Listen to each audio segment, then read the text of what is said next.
Summer అంటేనే పిల్లలు full exciting ఉంటారు కదా, మస్తు ఎంజాయ్ చేయాలి అని.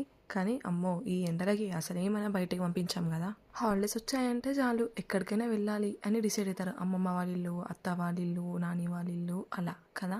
సో మా చిన్నాడపడిచి వచ్చి ఉండే పెళ్ళికి, సో వాళ్ళ ఇంటికి తీసుకెళ్ళింది అనమాట. అక్కడ విలేజ్ కాదు, అది కొంచెం సిటీ. సో స్విమ్మింగ్ పూల్కి తీసుకెళ్లారు వాళ్ళు. మన విలేజెస్లో అయితే బావులు అలా ఉంటాయి, కానీ పెద్దవాళ్ళు బావులలో ఈతలు కొడతారు, కానీ చిన్నపిల్లలకి అంత పర్ఫెక్ట్గా రాకపోతే అమ్మో అందులోకి దిగనిస్తామా చెప్పండి. చిన్న హౌసెస్ అంటే జస్ట్ అందులో దిగి ఆట ఆడతారు, కానీ ఇలా పెద్దగా స్విమ్మింగ్ పూల్ ఉంటే చూడండి ఎలా హంగామా చేస్తున్నారు. డైలీ ఒక 1 అవర్ నేర్చుకున్నాం అనుకోండి పక్కాగా వస్తుంది కదా స్విమ్మింగ్.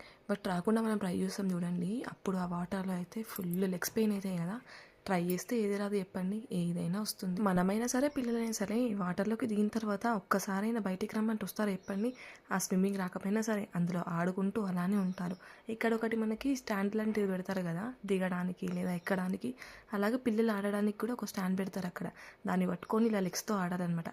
అలా ట్రై చేస్తుంటే మనకి స్విమ్మింగ్ చేసేటప్పుడు లెగ్స్ పైకి కిందికి అంటాం కదా, ఈజీగా అవుతుంది. అక్కడ మా అన్నయ్య నిల్చొని పిల్లలకి చెప్తున్నాడు అనమాట, మీరు కంటిన్యూగా చేస్తూనే ఉండాలి, అలా అయితే స్విమ్మింగ్ ఈజీగా వస్తుందని. నాకైతే స్విమ్మింగ్ చేయడం రాదు. మీలో కూడా నాలాగా ఎవరికైనా స్విమ్మింగ్ చేయకుండా ఉండుండొచ్చు. ఒకవేళ వాళ్ళు ఎవరైనా ఉంటే కామెంట్ చేయండి. వీడియో నచ్చితే ఒక్క లైక్ ఇవ్వండి, అలాగే సబ్స్క్రైబ్ చేసుకోండి. Thank you for watching.